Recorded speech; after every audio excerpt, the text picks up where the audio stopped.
Chers sujets du Royaume de France, chers amis chevaliers, bienvenue sur la chaîne de l'aventurier catholique. Alors tout d'abord, je tiens à remercier Up in the Rockies, c'est son pseudo, pour sa participation extrêmement généreuse à notre croisade. Je tiens à remercier Hugo, fidèle abonné, qui actuellement est en Argentine pour le boulot, que je salue. Merci à vous deux pour votre participation extrêmement généreuse. Alors les batteries, elles devaient arriver aujourd'hui, elles arriveront demain. C'est pas tellement surprenant, c'est pas très grave non plus parce que je me remets doucement de mes brûlures. Ça va beaucoup mieux, vraiment, j'arrive à m'asseoir. Je pèle comme un vieux lézard qui est en train de muer. Bon appétit. Je sème des lambeaux de peau un petit peu partout. C'est pas, voilà, c'est en bonne voie de guérison. Et je suis même sur le point d'aller me baigner. J'envisage la baignade, c'est vous dire. Ce matin, chose exceptionnelle, j'ai pu investir dans un tangon. Un tangon, c'est un espar indispensable qui sert à écarter le génois au portant et éviter que la voile faceille et s'abîme. J'ai trouvé un tangon d'occasion qui est quasiment à la bonne taille. Alors il faudra le recouper, il fait 45 cm trop long, donc on va couper proportionnellement à chaque bout, de manière à conserver l'équilibre de cet espar. Donc je ne peux pas, moi personnellement, naviguer sans cet espar, et il me manquait cruellement, et j'en ai trouvé un d'occasion juste en débarquant là. À un prix correct, on va dire. Ça reste très cher, mais c'est le tarif, hein. Neuf, ça vaut 2 fois, voire 3 fois plus cher. Bon, donc j'ai pu enfin investir dans un tangon. Il est là, il est à poste. Est-ce qu'on le voit? Voilà, je l'ai mis à poste, on le voit, voilà. C'est cet espar là. Bon, il est un petit peu trop long. Je m'occuperai de le recouper tranquillement. De toute façon, j'ai un peu de temps vu que j'ai pas encore les batteries. Voilà, nous partirons d'ici donc dès l'obtention des batteries et surtout dès la guérison complète de mes brûlures. Et direction, je pense, d'une traite Gibraltar, voilà, qu'on en finisse avec la Méditerranée. Parce que moi, je me sens un peu prisonnier dans cette mer où le vent tournicote, les prévisions météo sont assez instables. Quand on a un vent un peu violent, il y a très peu d'eau à courir parce que c'est un lac en fait. Il n'y a pas de marée, c'est pas une mer qui respire et qui m'inspire. Bon, alors c'est peut-être un parti pris de breton, mais ouais, je me sens pas très à l'aise. Voilà. Alors heureusement au mouillage, on se fait quelques camarades, quelques amis. Des Français, hein, parce que moi j'ai beaucoup de mal avec les langues étrangères. En espagnol, je suis très limité. Bocadillo, vino tinto, alberguer, para dormir. Ça, c'est les restes du chemin de Saint-Jacques.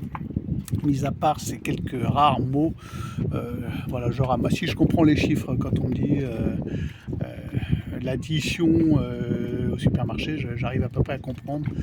C'est à peu près la même chose qu'en français. Bon, pas très doué en langues étrangères. Donc voilà, les choses avancent. Je suis en train de voir ici pour refaire la bande anti-UV du génois. Alors, vous voyez là, le génois a une bande anti-UV. Merde, comment on fait avec le doigt? Voilà, comme ça. Qui est en train de partir en lambeaux. Alors le génois, c'est la voile d'avant. Il est en parfait état. Le génois, il est nickel. Sauf que quand il est roulé autour de l'été, du tube de l'été dans l'enrouleur, il est protégé par une bande en matière, en tissu, ça s'appelle du sombrella en général, anti-UV, un tissu de protection qui protège la voile. Sauf que là, cette bande est partie en lambeaux, elle se décompose et le génois risque de s'abîmer.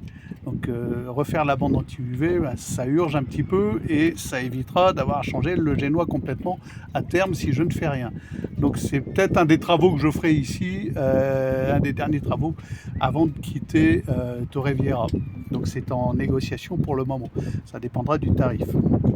Hier, j'ai bricolé sur mes panneaux solaires, j'ai installé des cosses de manière à à monter les panneaux solaires en dérivation. Auparavant, ils étaient montés en série.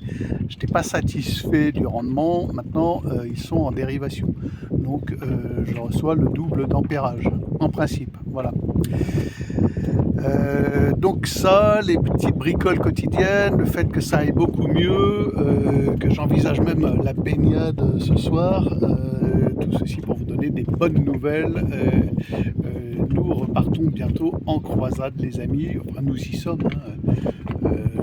Tout le monde se moque de moi. Ah, le cateau qui va à la messe. Voilà.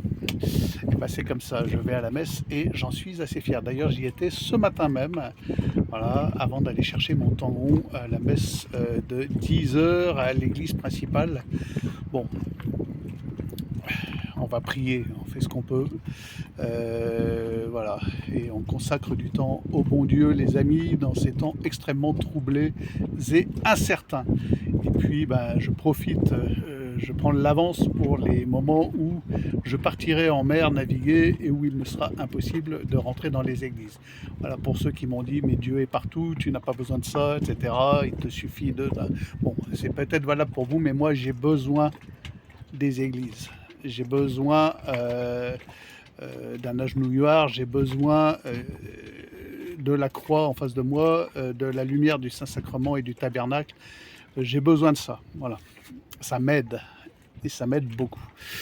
Bon. J'ai beaucoup de mal, en dehors de ça, à me tourner vers mon créateur. Je le fais, mais pas de manière aussi profonde et voilà, peut-être plus en dilettante. Donc le fait d'avoir une église à portée de main, pour moi c'est une aide, une vraie aide. Et là j'en ai plusieurs, il y en a 3, je les ai explorées toutes les 3 et toutes les 3 sont assez belles. Il y en a une qui est extrêmement moderne, tout en vert, là au centre-ville, moins au centre d'ailleurs, plus côté côte.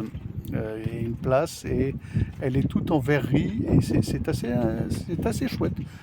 J'avoue être assez séduit. C'est dommage qu'on y lise des messes un peu bâclées malheureusement, avec des curés extrêmement bedonnants, avec l'étole qui pendouille et qui... Bon, alors, on ne juge pas à l'habit, mais quand même... bon, enfin, ça a l'air de convenir aux Espagnols.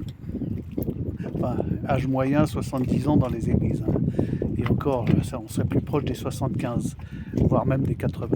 Bon les amis, merci à vous encore pour votre soutien. Merci et continuez à vous abonner à cette chaîne, à suivre les péripéties de l'aventurier catholique sur son bateau.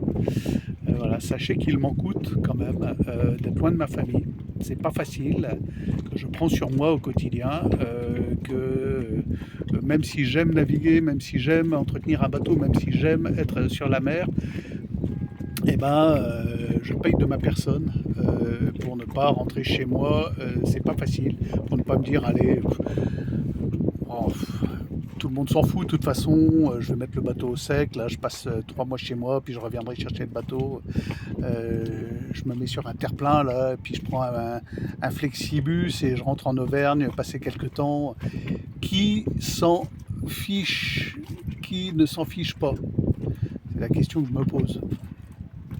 Bon, eh ben non, je ne vais pas le faire parce que ça serait trop facile et qu'on n'est pas là pour notre plaisir personnel. Bon, si on en a, c'est tant mieux, mais on est là surtout pour la gloire du bon Dieu, les amis. Allez, bonne journée à vous.